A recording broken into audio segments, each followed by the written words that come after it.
The Old Boys Club. New podcast. Copyright Mohammed Raj Abdullah. You'll have articles written about how those old boundaries were archaic. You'll have academics explaining why this new behavior is actually a form of liberation. The desire is now seeking a lawyer, and the human intellect takes the case. That's a really interesting point about the intellect, because we usually think of our intelligence as the thing that keeps us moral. Like we're smart enough to know better. Abdullah argues the opposite. He says the human intellect alone is treacherous. It's a tool. If your God is desire, your intellect becomes the high priest of that God. It will use logic, philosophy, and law to justify whatever the desire wants. So it's great at rationalizing. The best.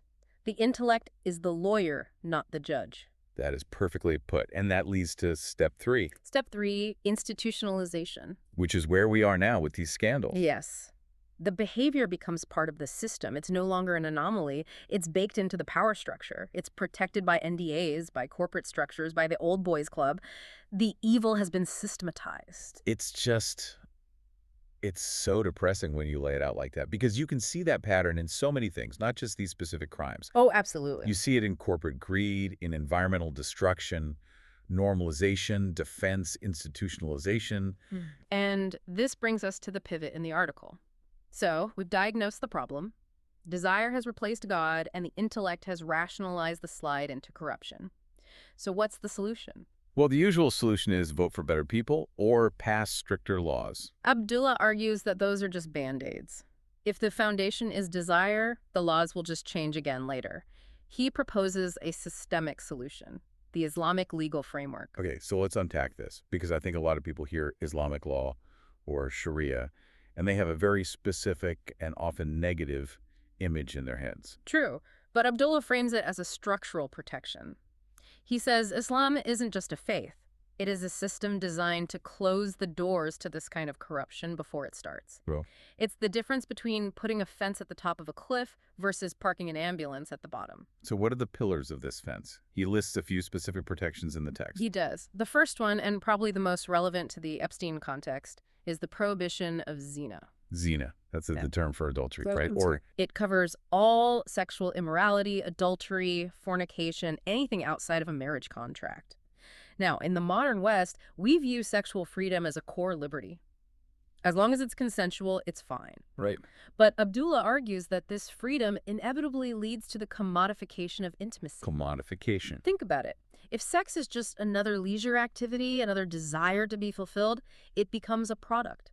And in a capitalist world, products are bought and sold. The prohibition of zina is essentially a wall that says human intimacy is not a market commodity. It cannot be bought, sold, or traded. It only exists within a sacred contract. So it's trying to demarketize sex. Exactly. If you strictly close that door, you eliminate the marketplace where traffickers and exploiters operate. You stop the normalization phase right at the root. Okay, I see the logic there. What's the next pillar he mentions? The protection of lineage. This is huge in Islamic law. The family unit isn't just a lifestyle choice. He frames it as a fortress. A fortress for who? For the vulnerable. For children. Abdullah implies that the breakdown of the traditional family structure is what leaves people exposed to the wolves.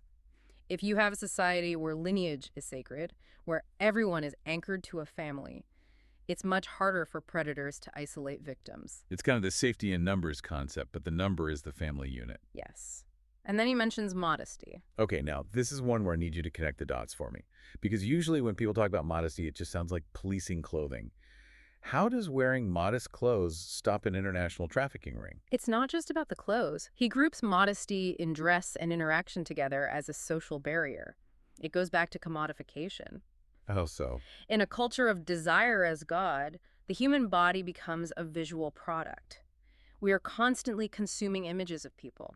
Modesty, in this framework, is a rejection of that consumption. It's a signal that says, I am not an object for your visual pleasure. I am not content. That's a really interesting way to put that. I am not content. It disrupts the gaze of the predator. It creates a boundary that demands respect for the person's soul and intellect before their body. It's an anti-exploitation measure. Okay, so we have the barriers. No sex outside marriage, strong families, modesty to stop commodification. But then there's the stick. The article talks about severe punishment. Yes.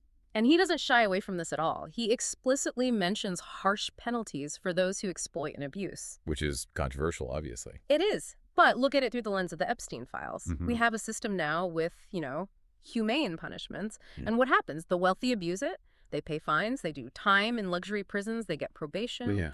Abdullah argues that a punishment system must be severe enough to actually terrify the strong. Deterrence. If the penalty for destroying a life is, let's say, a fate worse than death, the CEO or the politician thinks twice. He argues that mercy to the criminal is cruelty to the victim. The harshness is there to protect the weak from the strong. But even then, and this is the cynic in me speaking, people get away with things. You can have the death penalty, and rich people will still find a way to bribe the judge or hide the evidence. We know this happens. You're right. Human systems, no matter how strict, are fallible. And that leads to the final and most critical point of the article, the concept of ultimate accountability. The theological failsafe. Exactly. Accountability before a